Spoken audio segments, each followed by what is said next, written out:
Como o nosso juizado, todos os juizados da infância, eles trabalham pelo horário da manhã. Começamos às 7h30, e quando a gente começa a audiência, a gente não tem hora de terminar.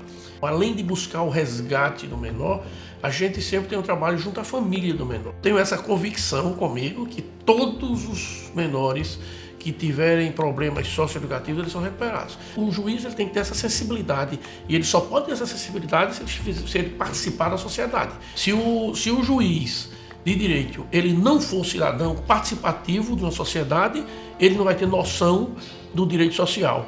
E se ele não for um servidor, porque ele tem que trabalhar para o Poder Judiciário em prol do povo, ele também vai desempenhar mal a sua função. Eu também desempenho a função acadêmica. É onde nós temos aqueles futuros juízes, promotores, defensores, e a gente percebe a evolução da sociedade. Mais de 50% vendido em apenas 2 meses. Venha descobrir por que o Riacho Doce Beach Residência conquistou tantas pessoas. Visite o decorado e conheça um empreendimento com infraestrutura incomparável, serviços exclusivos e 100% de apartamentos com vista para o mar. Riacho Doce Beach Residência. É para investir, é para morar, é para veranear. Construção e incorporação Teto e Rava.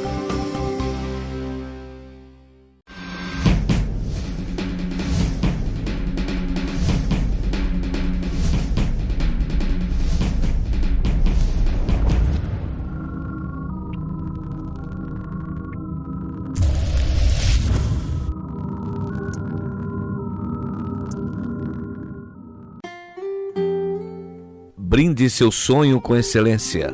Brinde com Taça de Cristal Buffet. Em Maceió, Rua Natalício Lins Medeiros, número 29, bairro Murilópolis. E em Arapiraca, Rua Boa Vista, 883A Centro. Telefone 996684120. Taça de Cristal Buffet. Será uma honra fazer parte do seu sonho.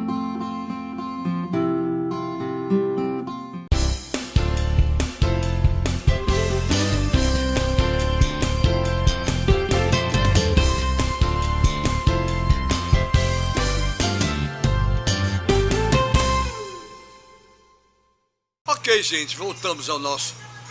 Desculpe, voltamos. É que eu estava conversando aqui com ele, achei que era voltando. Sim, olha a secretaria do Cícero. Não, ainda tá. Não sabe ainda. Não.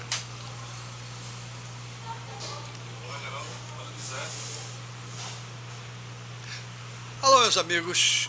Mais um bate-papo com o Geraldo Câmara. Que coisa boa na bodega do sertão. E quando a gente fala que coisa boa, é porque tudo é bom.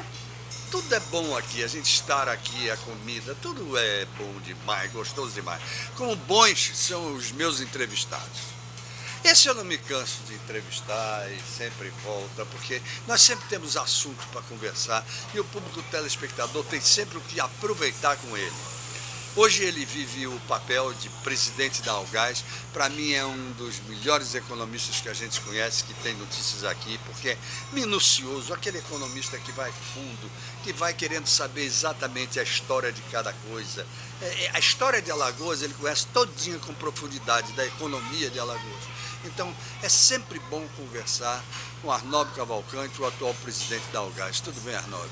Bom dia, boa tarde, E boa noite. É o único que faz isso aqui. Geraldo, né, estamos iniciando um ano importante, no momento que a economia sinalizava para uma segunda década perdida, a economia brasileira como um todo, né, depois dos desempenhos, né, no final dos anos 2000 e até 2010 a economia vinha reagindo bem, né.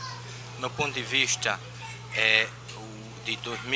essa próxima década, nos últimos 3 anos a economia começou a dar sinais de fadigas, mas a gente está esperançoso que esse ano de 2017 é possível que a curva, né, comece a reagir. A economia há diversas tendências e análises sobre esse processo. A economia é cíclica, qualquer choque interno ou externo provoca esse processo. Do meu ponto de vista, o Brasil e a economia mundial está sofrendo um choque de preços, né, das commodities. Elas tiveram desempenhos e perfis totalmente diferentes. Nós partimos, por exemplo, para um preço do petróleo, do barril de petróleo, que hoje é um dos fatores de desenvolvimento, é a energia, vinha sendo operado na faixa de 120, 110, 130 dólares o barril. Isso. Chegamos, né? Desde 2014, 2015, os preços começaram a declinar. Perfeitamente. E chegamos a quase 30 dólares o Isso. barril. Então a economia, isso para a gente representa um choque na economia. Não tenha dúvida. Então os preços da economia ficam desalinhados e isso tudo provoca um processo de cíclico econômico. Agora, no caso específico do petróleo, Arnóbio, eu gostaria que o meu público telespectador entendesse bem. É um processo de oferta e procura? Na realidade, a demanda diminuiu? Na realidade, a oferta aumentou bastante. A oferta aumentou. Né? Bastante. No caso específico do Brasil, da América Latina, né, houve uma tentativa, né, nos governos do presidente Lula, né, a era PT, junto com Brasil, Argentina, né, Venezuela e Bolívia, né, se você junta esses 4 países, Venezuela como o maior produtor, o maior reserva de petróleo do mundo. Maior reserva. Reserva. Né? Obviamente não é um petróleo, né, dos melhores como a gente encontra no Golfo Pérsico, mas junto com o pré-sal, que ainda é uma perspectiva importante, uma esperança, né? Mas ele tem um problema, que o custo de produção é muito alto. Então, por se tratar de extração de petróleo em águas profundas, o custo da produção hoje, com a tecnologia atual, de um barril de petróleo é 70 dólares o barril.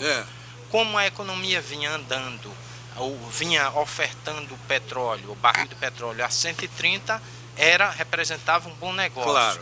Então, a gente observava que Brasil e Venezuela, como produtor de petróleo, né, com a perspectiva de utilização do petróleo do pré-sal, Venezuela, Argentina e Bolívia como grandes produtores de gás. Se você junta esses 4 países, né, como estava se caminhando para uma integração energética da América Latina, isso representa quase 8% da energia do mundo.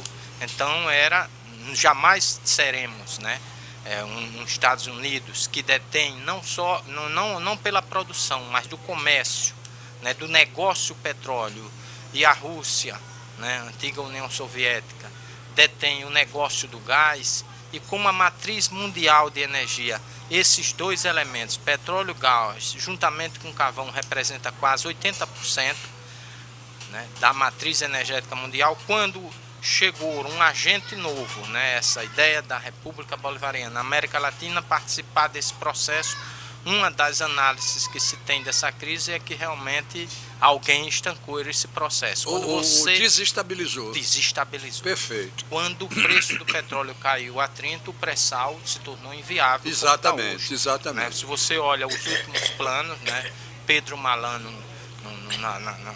projetando as perspectivas da Petrobras, o pré-sal passou para a agenda para 21, 22. Então significa que não está mais no radar de imediato da exploração. Isso significou um baque na economia brasileira de quanto, em termos previsíveis do que seria e do que é?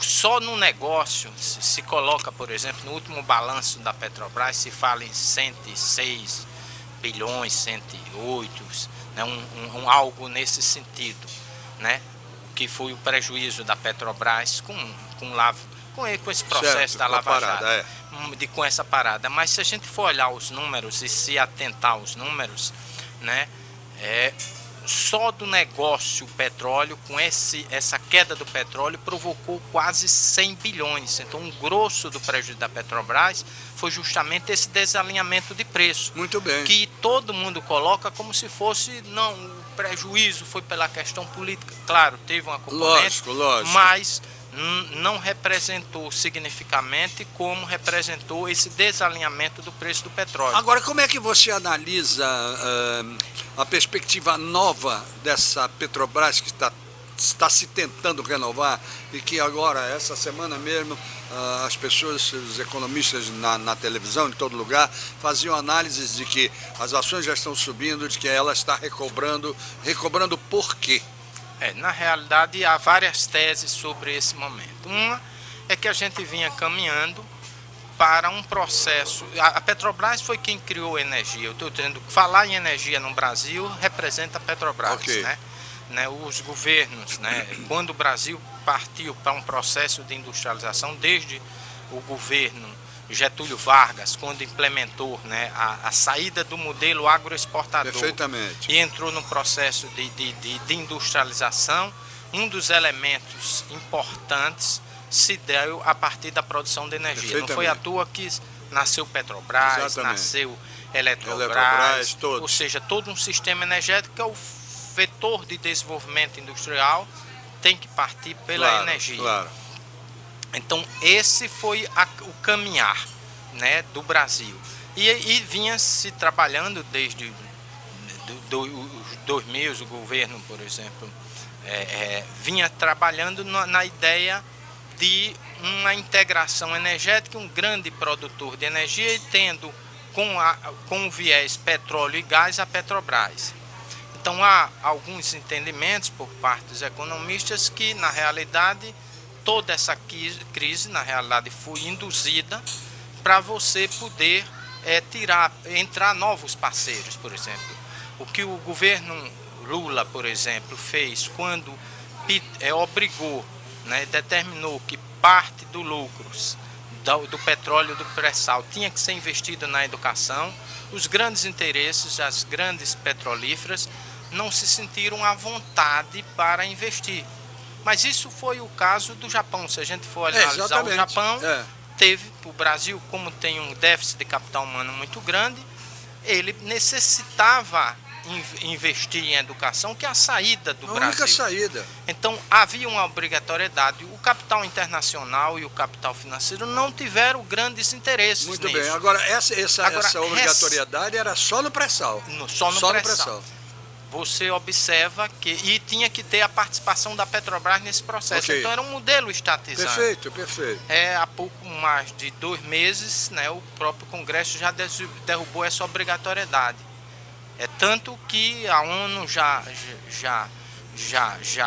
emitiu notas preocupado com esse processo, porque não só com a PEC 53, claro. Onde congela os preços, a obrigatoriedade dos gastos, na educação e de saúde, mas também não tem mais essa base de financiamento que é o petróleo. Daí porque a exploração do petróleo ou do pré-sal como fator de investimento na educação e na saúde do Brasil. Agora me diga uma coisa, o pré-sal era um fator de investimento importantíssimo em termos de distribuição mundial do petróleo brasileiro, mas ele também representava uma alternativa em função das reservas de petróleo tradicionais brasileiras?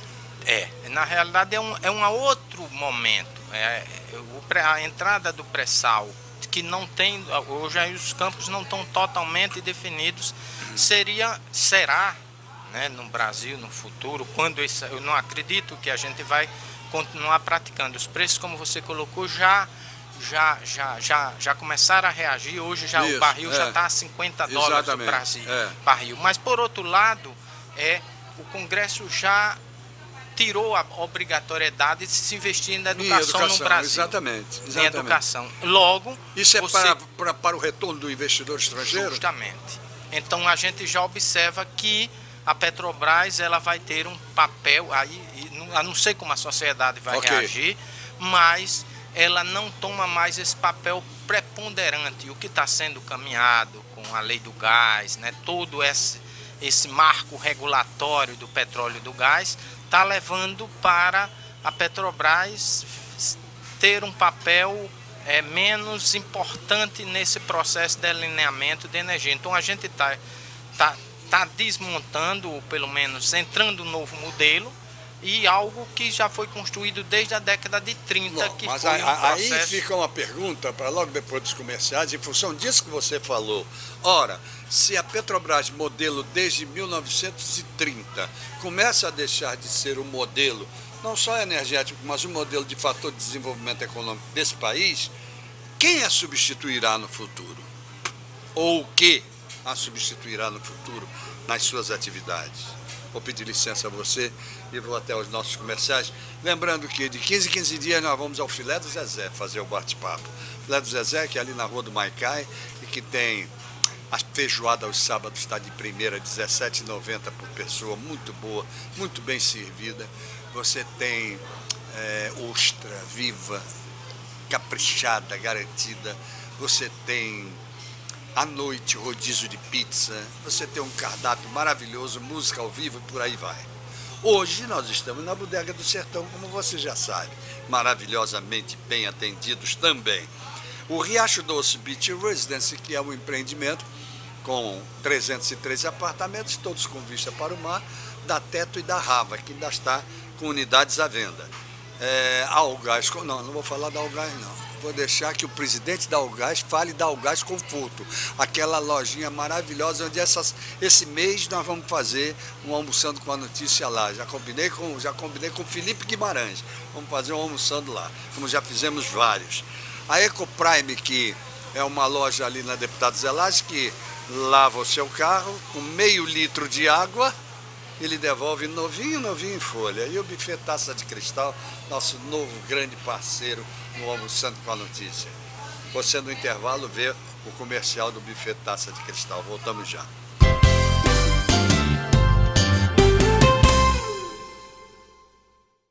Mais de 50% vendido em apenas 2 meses. Venha descobrir por que o Riacho Doce Beach Residência conquistou tantas pessoas. Visite o decorado e conheça um empreendimento com infraestrutura incomparável, serviços exclusivos e 100% de apartamentos com vista para o mar. Riacho Doce Beach Residência. É para investir, é para morar, é para veranear. Construção e incorporação Teto e Rava.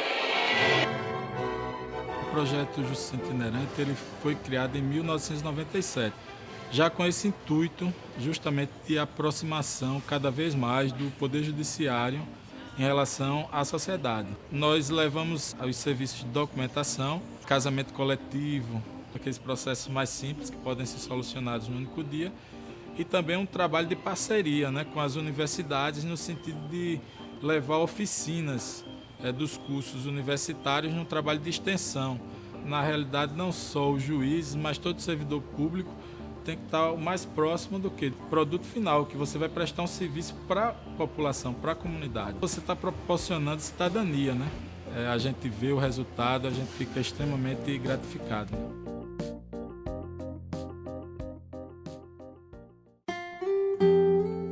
Brinde seu sonho com excelência. Brinde com Taça de Cristal Buffet. Em Maceió, Rua Natalício Lins Medeiros, número 29, bairro Murilópolis. E em Arapiraca, Rua Boa Vista, 883A Centro. Telefone 996684120. Taça de Cristal Buffet. Será uma honra fazer parte do seu sonho.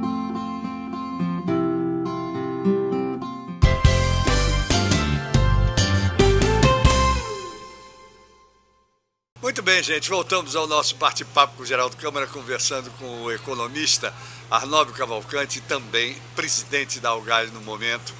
Já há 2 anos, né? 2 anos, 2 anos, agora. Né? É isso aí. Mas aí a gente falava sobre quem substituirá na questão do domínio econômico uma Petrobras ou aquilo que ela faz.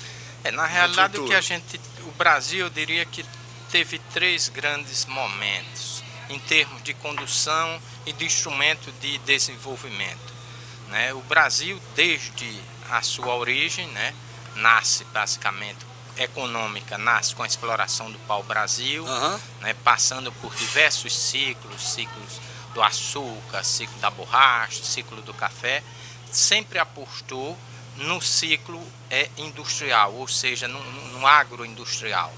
Então essa foi a marca que o Brasil adotou até 1930. Perfeito. Né? De 30 para cá a gente observa uma certa tendência, uma predominância de se criar e se estabelecer um modelo com forte indução industrial. Muito bem. Se você olha os números do Brasil, por exemplo, do pós-guerra até o final dos anos 70, foi o país que mais passou pelo crescimento industrial do mundo, né?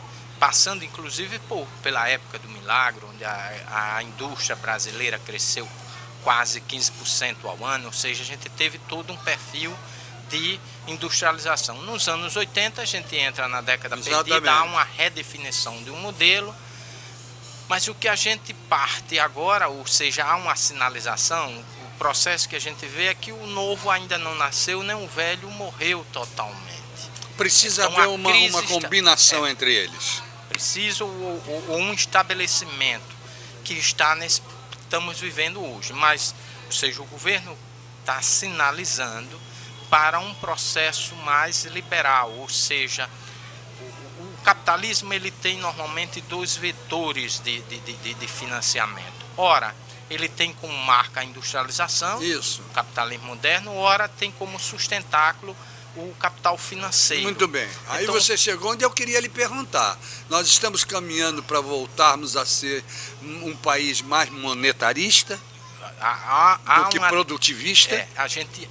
Hoje, por exemplo, a produção já o rendimento na produção, a gente chama taxa interna de retorno, a eficiência marginal do capital produtivo, já se torna inferior à eficiência do capital financeiro. Perfeitamente. Só para você ter ideia, hoje você vai na taxa hoje praticada pelo Banco Central é 15% ao ano, 14%. A famosa taxa Selic.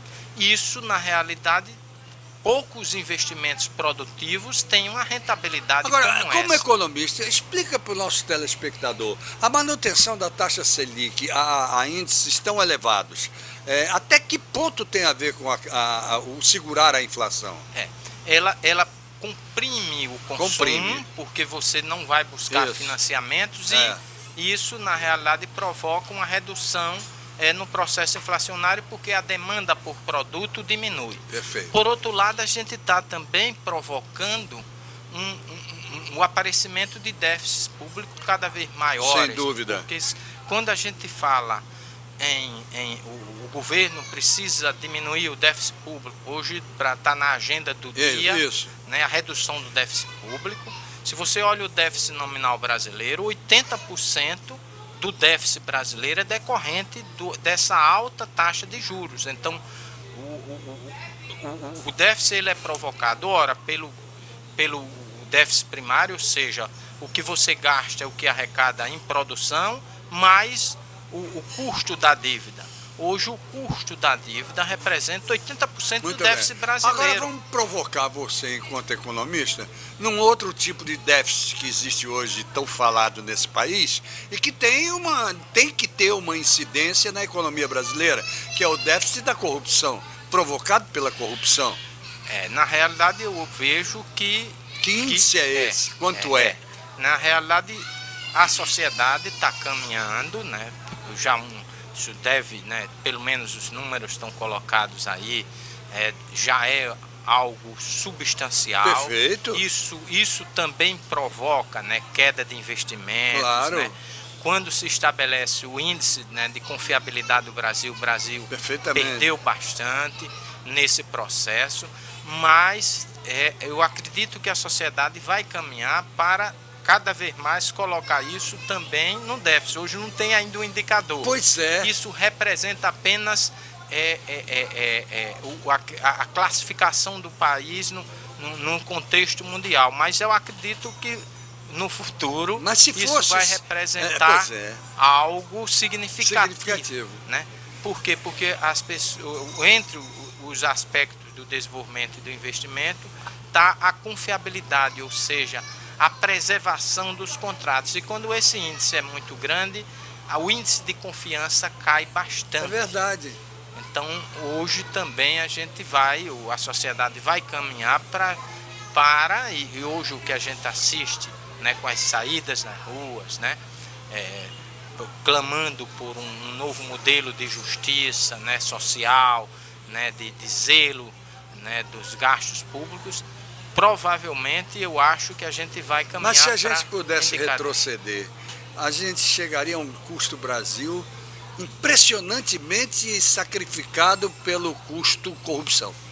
Não é? Com certeza. Impressionantemente. Aí, você falava antigamente, fulano roubou ali alguns milhares, Não, são bilhões, bilhões e bilhões e por aí vai. É uma loucura. Todo um sistema que estava e agora a sociedade está refletindo nesse aspecto. Eu vejo que é uma evolução importante. Claro. Né? Isso os países como a Itália, que estava, né, na década de 80, início dos anos 80. Foi né? terrível. Fora do contexto da Europa. Exatamente. E depois de passou pelo aquele processo, hoje já é a quarta economia do mundo, quinta economia do mundo. E é um processo pelo qual nós devemos passar. E hoje a gente está passando por isso. Então eu estimo que isso é um processo natural. Muito bem. Agora eu te pergunto uma coisa. Agora eu estou perguntando ao administrador, ao economista que também é administrador, que eu tive a honra de trabalhar junto e de ver como tinha zelo pelo serviço público. Passa também para a diminuição deste custo de corrupção, novas leis ou aperfeiçoamento da lei de responsabilidade fiscal, da lei da informação e por aí vai? Na realidade, há algumas teses, porque o próprio sistema tem leis vigorosas. Por exemplo, a lei de responsabilidade fiscal é uma das mais modernas. É a mesma lei que tem hoje, se considera, em termos de mundo, 3 grandes países com lei dessa magnitude: a Austrália, a Inglaterra e o Brasil. Perfeito. Então, o que se discute é, na realidade, a aplicação da mesma. Exatamente, a aplicação. A aplicação. Então, é necessário... Recentemente, o governo entrou, né, na administração direta, que a lei se aplica, mas em julho do ano passado, o governo editou uma lei para as estatais, que é esse problema, uma nova lei. Outra história.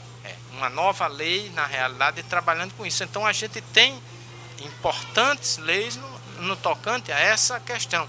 Talvez, e agora isso tem mostrado com esses procuradores, né, essa geração nova, né, na realidade a aplicação e aplicabilidade da mesma nas... Então você diria que falta capacitação para a aplicação das leis. E que está se mostrando. Eu acho que começa a se mostrar agora. Né, talvez a juventude, né, concordo associado a outras pessoas que já tinham essa bandeira, né?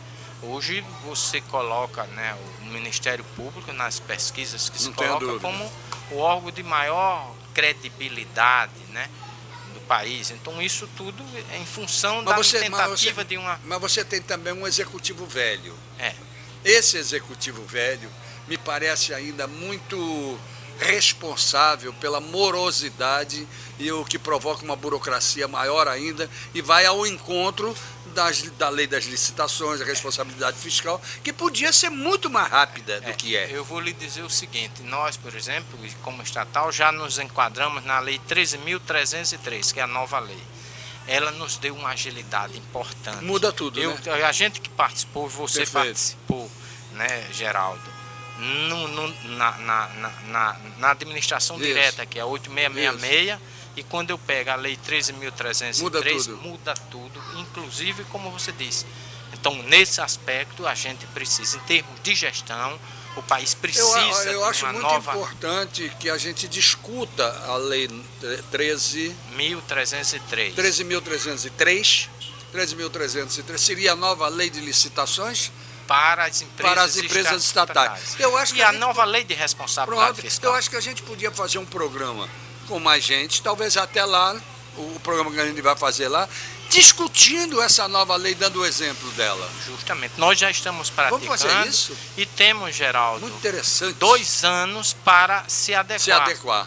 Então muda muito, mas a administração direta ainda está naquela lei caduca, concordo com você. Precisamos aperfeiçoar nesse aspecto. Boa, mas impraticável pelo elemento humano. É o elemento humano que esbarra nela, concorda?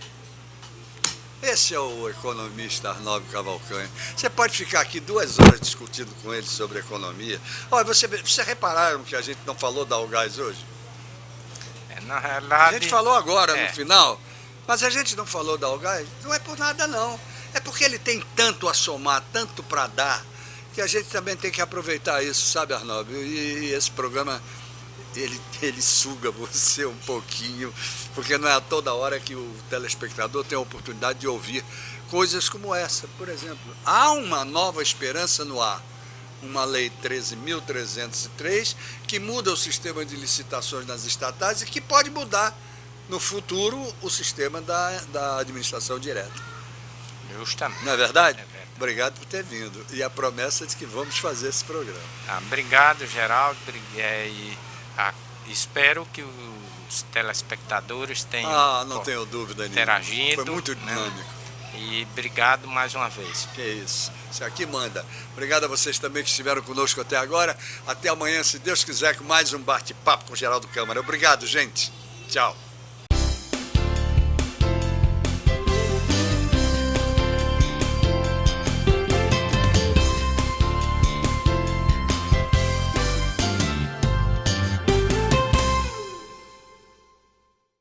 Mais de 50% vendido em apenas 2 meses. Venha descobrir por que o Riacho Doce Beach Residência conquistou tantas pessoas. Visite o decorado e conheça um empreendimento com infraestrutura incomparável, serviços exclusivos e 100% de apartamentos com vista para o mar. Riacho Doce Beach Residência. É para investir, é para morar, é para veranear. Construção e incorporação Teto e Rava.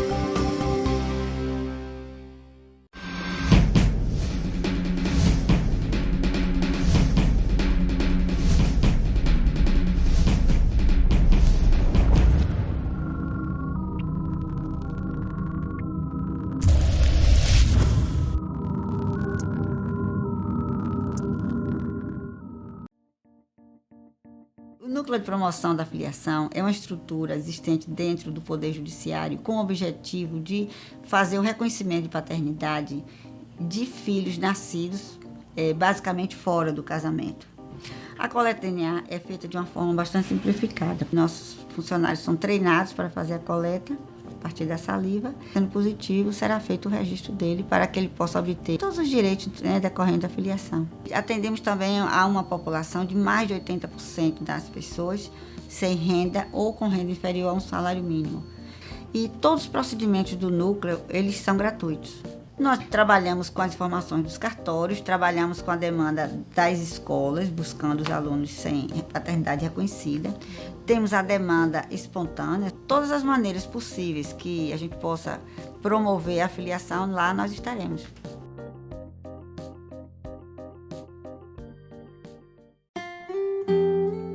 Brinde seu sonho com excelência.